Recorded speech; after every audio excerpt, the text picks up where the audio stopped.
Hello,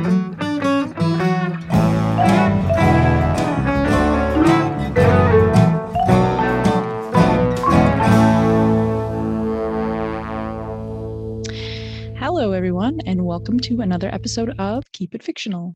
Today, I will be your host. I am Fiona, and I am joined by my book friends Virginia, Mark, and Corrine. Today, I have put out a challenge to my book friends that I am interested to see how they tackled. Of course, we all have our genres that we gravitate towards. But today, I have asked everyone to read a book outside of their regular genres, so in a genre they don't usually read. So not only have they had to read a book outside of their wheelhouse, they have had to analyze their own reading to figure out what exactly that means, which is not always easy. So I can't wait to hear what everyone has picked, and especially whether or not it was a hit or not. So I think first we're going to go over to Corrine and see what they picked today. Oh. Yeah, so I love this challenge, Fiona. I think it's always good to kind of read outside your comfort zone. I think that's a really interesting challenge, especially at the end of the year as we're kind of going back and analyzing all the things that we have read. And I definitely have wheelhouses that I tend to stick to every once in a while. I don't usually confine myself to genre so much as I do format. And so that is what I chose to read outside of. I love fiction. I love nonfiction. I love children's books. I love YA books. But my weakness is poetry. I read approximately one poetry book every 17 years. And so this was my time that I decided to pick up a book of poetry. It's so short. And if you're going to write something, why not write a book so that I understand what's going on?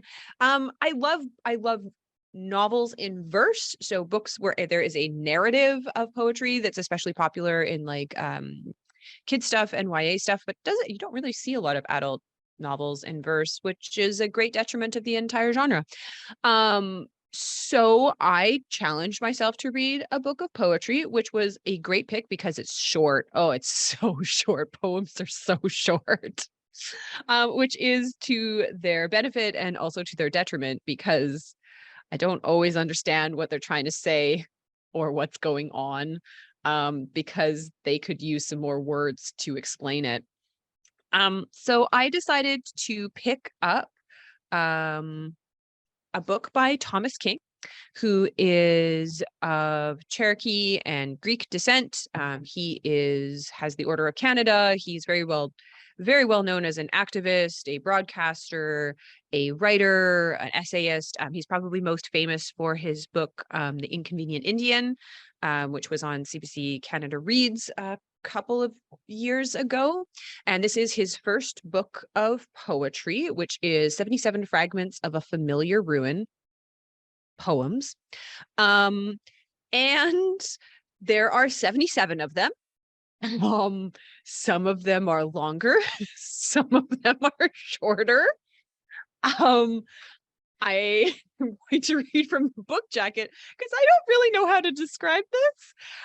77 poems intended as a eulogy for what we have squandered, a reprimand for all we have allowed, a suggestion for what might still be salvaged. It is a poetic quarrel with our intolerant selves, a reflection on mortality and longing, as well as a long-running conversation with the mythological currents that flow throughout North America. Showcasing his incontrovertible wit and trademark wordplay, Thomas King eases into this new terrain to draw our attention back to our painful history and the fragments of it that remain in our present story. Is what was happening here. So some of them are awfully very short poems of like 5 lines. And I think they're supposed to be like a little bit kickier. He definitely is running a commentary on the treatment of Indigenous people in North America talking about the exploitation, definitely, of resources, of land, that reconciliation is really about land back and nothing else, that colonialism and colonial governments are just there to take and take and take and take and take until there is nothing left, and they will never stop. And into that, he kind of weaves the idea of Raven as this trickster figure, of Coyote, of the story of the world being covered by water, and these animals kind of trying to dig down to find some mud so that I think her name is Evening can kind of make the earth with it.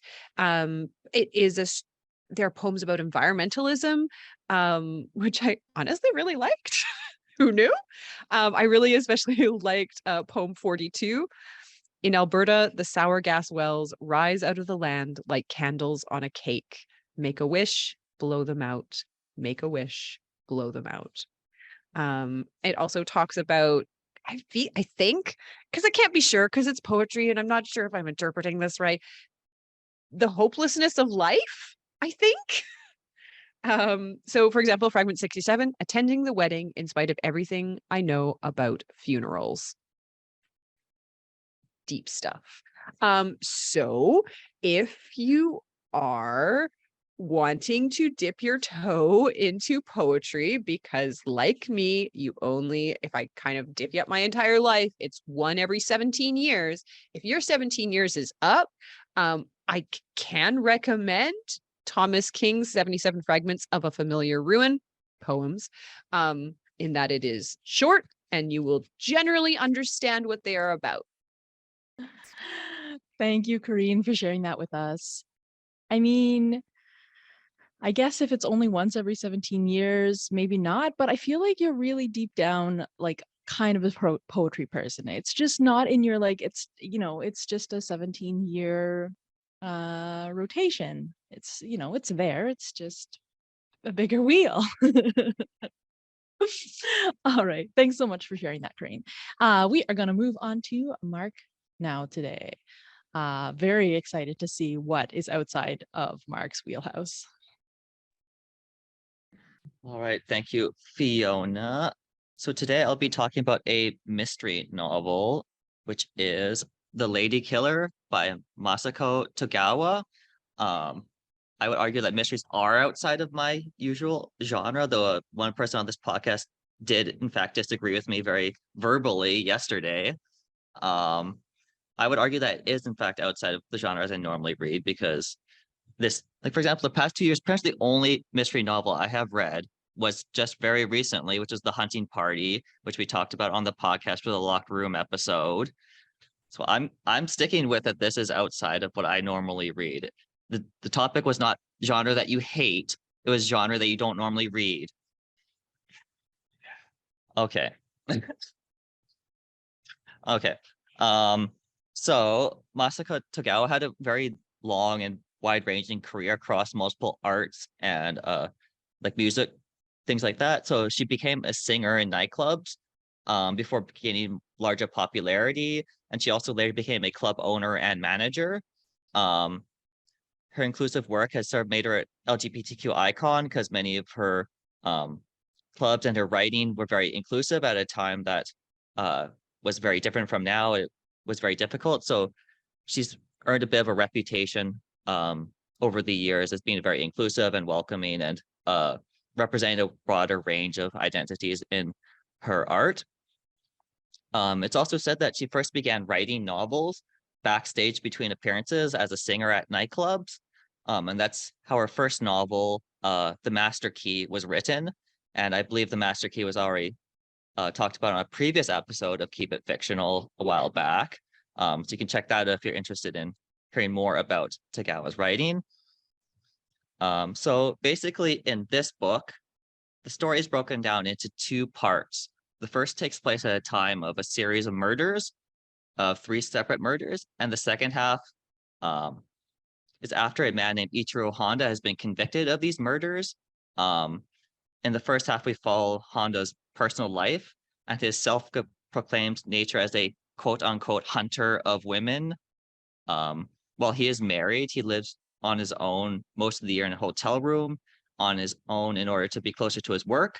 So this sort of leaves him up alone most of the time, and he spends his night cruising the town and the nightlife looking for women to sleep with, more or less.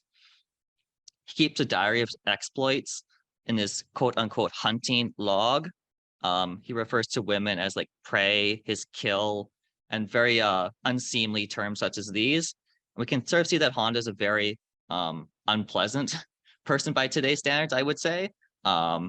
He's definitely not a very sympathetic character at all. When he later gets framed for these murders that he didn't commit, we sort of have this kind of idea of, does this man sort of more or less deserve what he gets when he is found guilty of these murders that he didn't commit? Or are we sort of more on the side of taking his the side of his lawyers who we follow in the second half of the book? So essentially, the first half of the book is broken down to 3 chapters that correspond to the days on which the 3 murders occur. And coincidentally, or not so coincidentally, all the 3 women who are murdered are women who Honda has slept with: Kimiko Suda, Fusako Aikawa, and Mitsuko Kosugi. All these women he met in nightclubs and cafes and nightlife establishments. So when the first murder occurs, Honda originally finds it nothing noteworthy or special when he reads about it in the news. Essentially, he just finds a coincidence that this person who has been murdered is someone he happened to know this one time. It's only after the second murder that the coincidences start to seem strange, as the second woman murdered, Fusako Aikawa, was the very same woman he was with on the night that the first woman, Kimiko Suda, was murdered. This series of coincidences basically pile up, as each subsequent murder is of a woman who he was with previously and could provide an alibi for his whereabouts on the night of the previous murder, essentially. So essentially, he's the source of his potential alibis for the murders are subsequently killed, thus leaving him without much of a defense for the previous murders, more or less. It's after the third murder, or prior to the third murder, that Honda catches on to this scheme and plans to warn the woman, but he's unable to make it in time, and she's already dead by the time he reaches her. Add on to this, he does not report the murder to the police. Instead, he decides to flee and essentially try to save himself from getting embroiled in this series of murders, because essentially then he would have to speak about his unsavory behavior toward women and his being involved in all these affairs.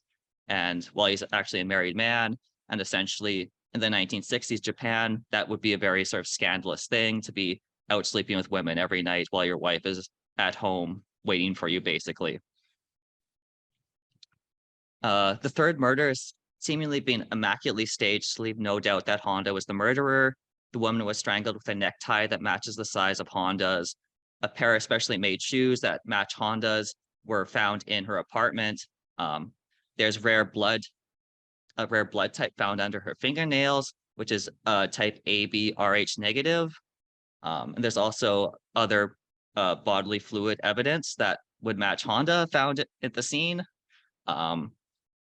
There's a lot of talk about these kinds of like biological evidence and these kinds of clues that play a very prominent role in the second half of the story. Because after Honda is convicted, essentially his 2 lawyers who are representing him in appeals court, Hatanaka and Shinji, go about trying to find holes in this sort of picture that we're presented with in the first half. How can they find like the holes in the plot of this mystery murderer to frame Honda?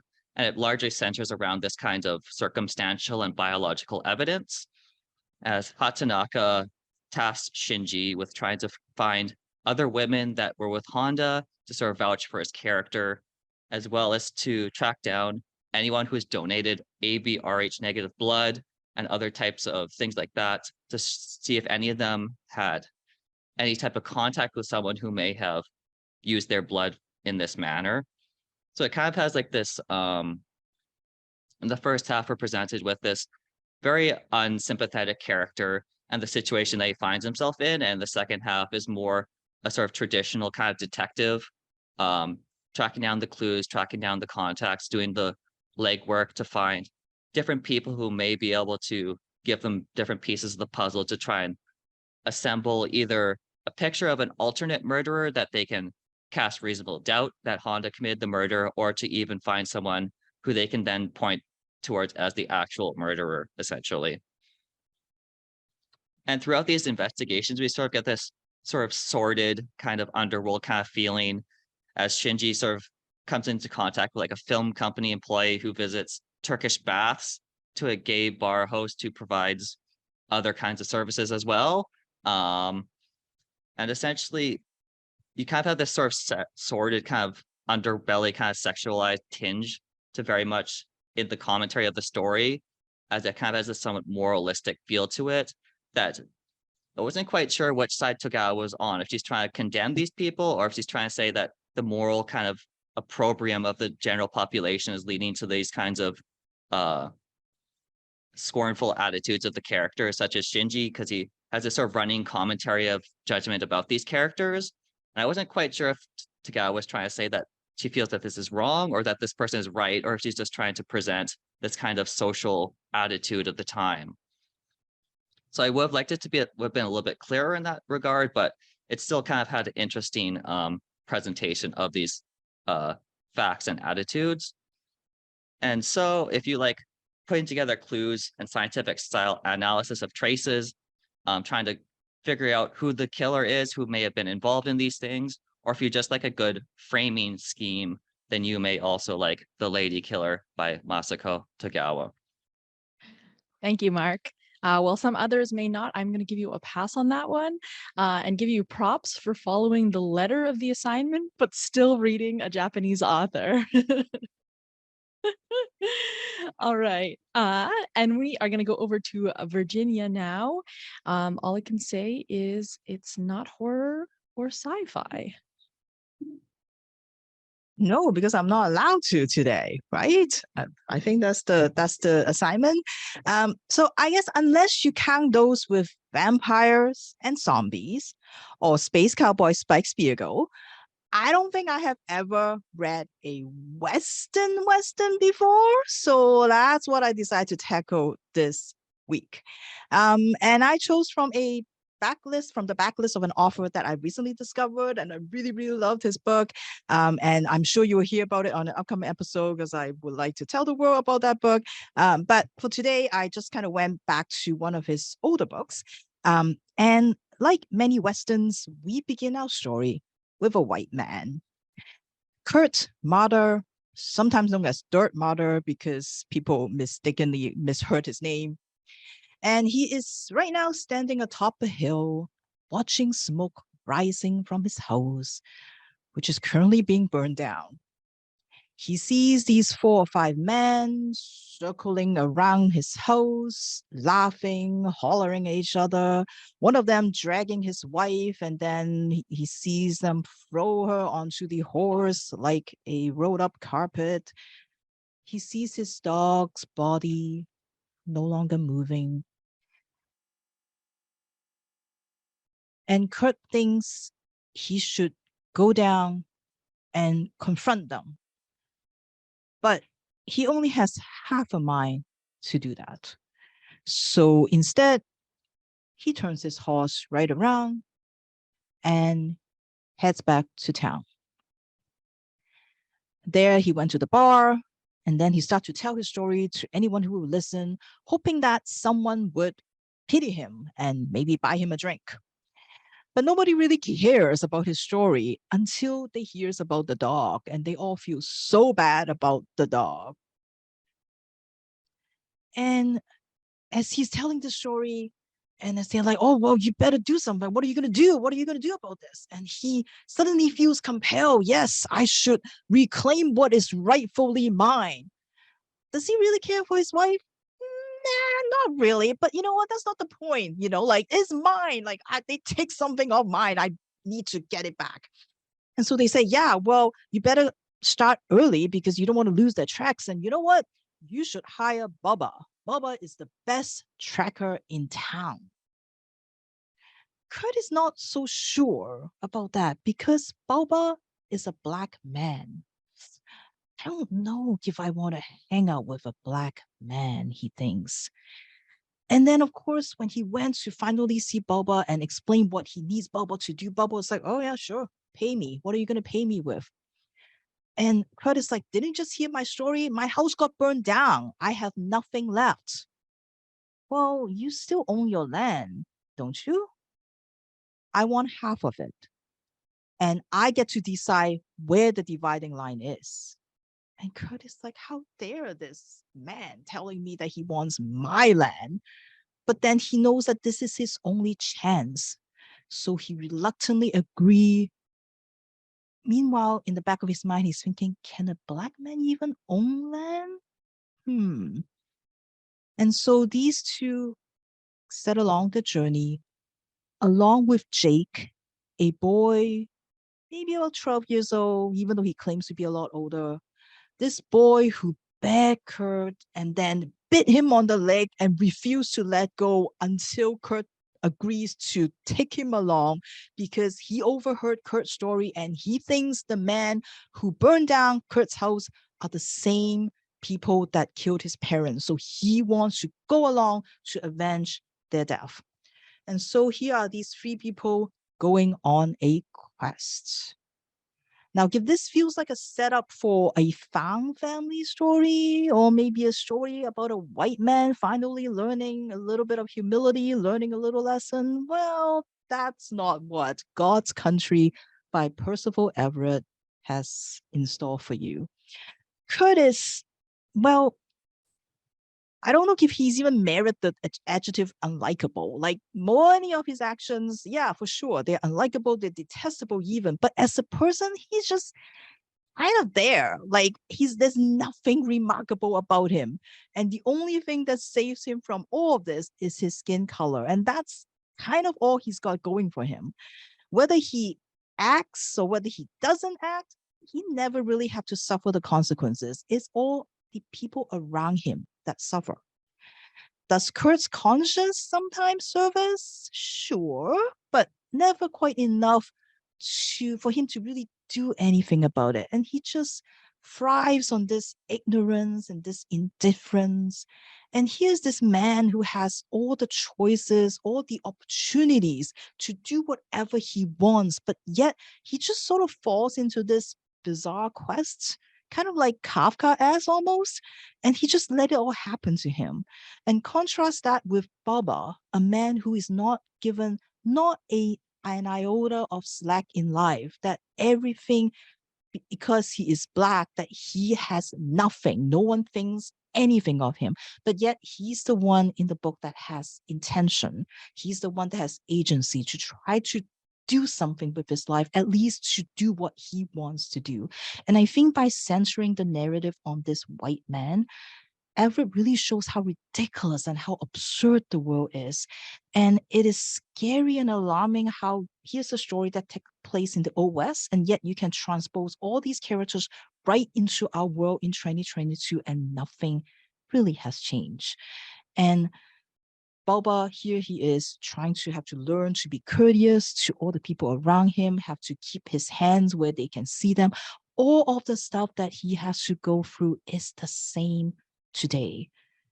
And this book also touches a lot on sort of what Corinne was saying earlier about the land that we have stolen from all the indigenous people. And a content warning here is in that book, it does use a lot of racial slurs in the book. So just so that you prepare for that. But as the white folks expand, as you know, like as Corinne said, like they explore the land, this is what we have stolen from it. And this is one of the other themes sort of in the book. And what I love the most about Everett's stories, and yes, I only have read 2 so far, but it sounds like that's sort of what he does, is that he tackles these really horrible subjects with such wit and such humor, like dark humor, but like in a very tongue-in-cheek way. And it's fun, and it's really fun, and it shouldn't be fun, but and I've always admired creators who can do that make you absolutely furious about like what's going on, but yet you're laughing at the same time. I think it's an absolute gift that people can do that. And Percival Everett is just so good at it. So I would highly recommend, I mean, I'm sure this is unlike many Western that are out there. So yeah, but anyway, a great social satire, a really kind of a funny book, and I would highly recommend you check out all his other books too. So this is God's Country by Percival Everett. Awesome. Thanks so much, Virginia. And I'm going to pitch a Western episode. I think that would be a lot of fun. But I already read the only one that I want to read. Darn it. Exactly. No space Westerns. Okay. Before I talk about my book, we are going to take a brief break, and we are going to do our existential question. So my question for today is, what is your reading pet peeve? I'm going to leave it very open today. Is it plot holes? Is it love triangles? Is it paperbacks? No, I think it's the other way around. I can't remember. Do people like paperbacks or hardbacks? Anyway, let me know. What is your pet peeve?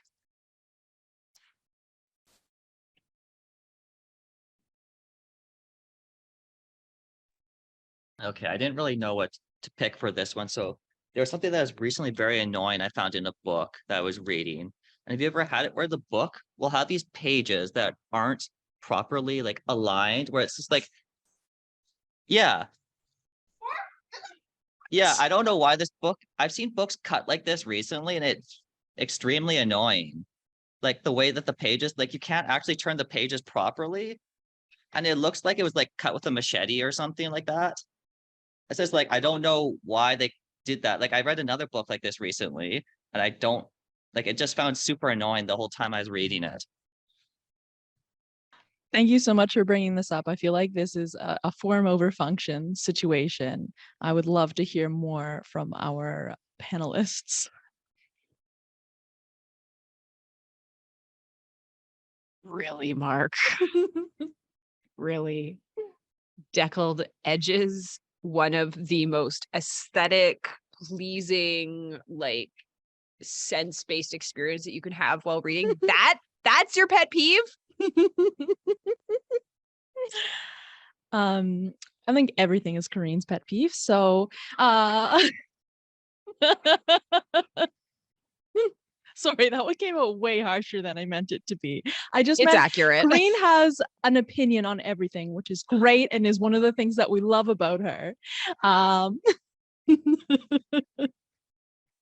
Yeah, trying to dig myself out of a hole here. All right, I'll go next. So my pet peeve is Mary Sue, lead character. I probably mentioned before, I'm not a fan of fan fiction, and I think Mary Sue comes from fan fiction initially.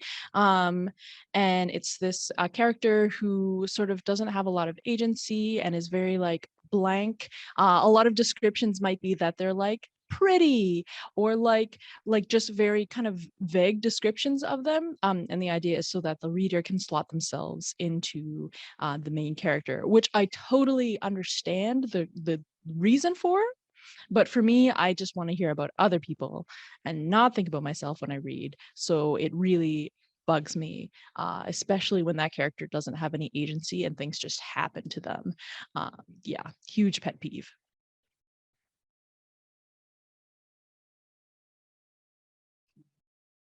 Well, I think when Fiona put this question out and they gave some examples to us, I was kind of almost more so thinking more of like kind of form rather than the actual story itself, because there's so many in the story. I'm not even going to go there because there's too many things that I cannot stand in the story. But in terms of like the actual format, like the book itself, me, I cannot deal with cracked spine.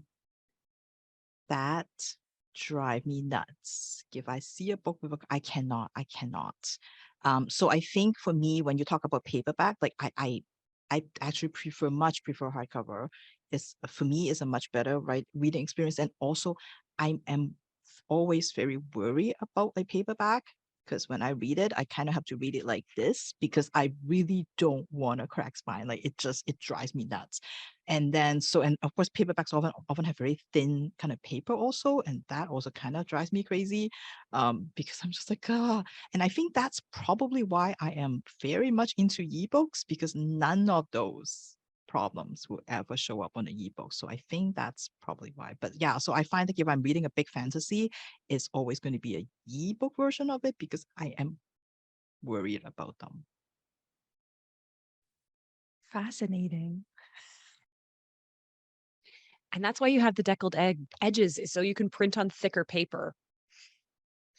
There is a point, not just the aesthetics. But to each their own. As Fiona said, I just have very strong opinions about everything. No in-betweens, which is probably why I don't get poetry. I think I'm going to go very basic because I have a lot of feelings. Obviously, like for content wise, the thing I hate the most is love triangles because it's artificial and nonsense. None of the characters are real. They just represent something. One of them is boring but solid and dependable. The other one is dangerous but exciting. They're not people. They're not real. But in terms of actual like physical book, what bothers me the most is because I buy books, more books than I probably should, is that when they change the format or size in the middle of a series, like let's say they publish the first 3 and then there's like a movie edition that comes out and they no longer do like the same illustrations and they publish it with like the movie poster on the front, it like drives me up the wall to the point where I will import them from another country so that they all match, because they're a series, they should look the same. Yeah, I definitely feel that one. And I think we like occasionally get it from patrons too, who are like, like even not even owning them, but wanting them to take them out and be like, but it's confusing because this one's different. And you're just like, I know, I'm so sorry. I'm not a publisher. I want to fix it for you. Yeah, strongly felt. All right. Getting back to our genres that we don't usually read. I'm going to talk about a book that I read for book club. So yes, I complain a lot about having to read books that I don't choose, but I'm also very grateful because often it does bring me things outside of my wheelhouse that I end up enjoying. So I did struggle a little bit because I think I'm a bit of a random reader. But I went with a nonfiction, and specifically a non-biography or autobiography, because I do read a lot of biography and autobiography, but I don't read much just like straight up nonfiction, though I do want to read more. And on top of that, this is a new age nonfiction. So for me, that's very much out of my comfort zone, out of my zone of joy. I read Waking the Witch, Reflections on Women, Magic, and Power by Pam Grossman. So yes, there is a very witchy member of my book club, and we often read about witches, which wouldn't be my choice. But I was actually very happy to read this. Pam Grossman is the host of the podcast, The Witch Wave, in which I think she essentially talks about everything witchy. And this book was an interesting blend of pop culture, history, as well as she did throw a lot of autobiography in there, which was kind of surprising. And at first made me a little bit uncomfortable. And then it was like, no, this is my comfort zone. So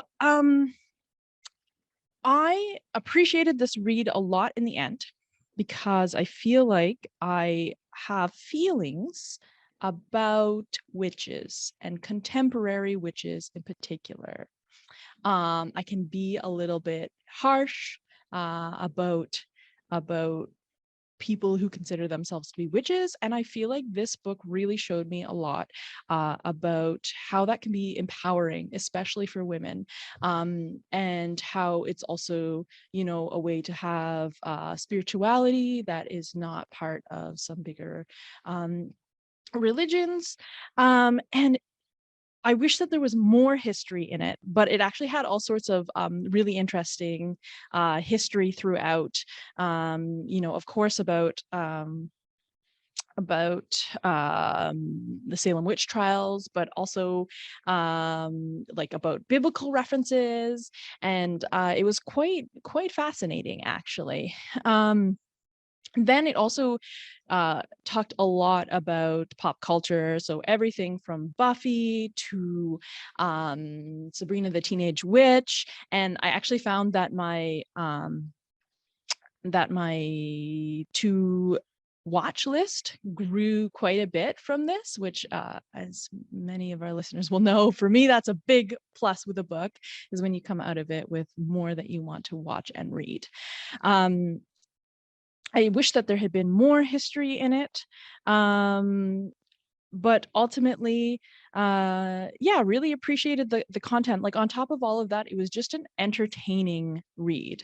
You didn't really know what she was going to throw at you, and there was quite a bit of humor in there, and kind of left me thinking like, yeah, Wiccans are all right. I see how this is really positive for some people, and I feel like that was a big step for me. So thank you to book club for bringing that Waking the Witch to me by Pam Grossman. Definitely, if you are already a witchy person, you will totally enjoy this. And I would encourage others who have a witchy person in their life and maybe are grappling with that a little bit to give this a read. Your book club sounds fascinating. Yes, I won't go into details on air. Okay, thank you for joining us today for genres we don't usually read. Again, I always appreciate when our panelists are willing to read something, that's outside of their comfort zone, because I know we all often read for comfort, and sometimes when you're giving an assignment, it stinks. So thank you for doing that. I'll try to pick a nice, calming theme next time. That is all for us today. We'll see you next time on Keep It Fictional. Who knows what we'll be doing next?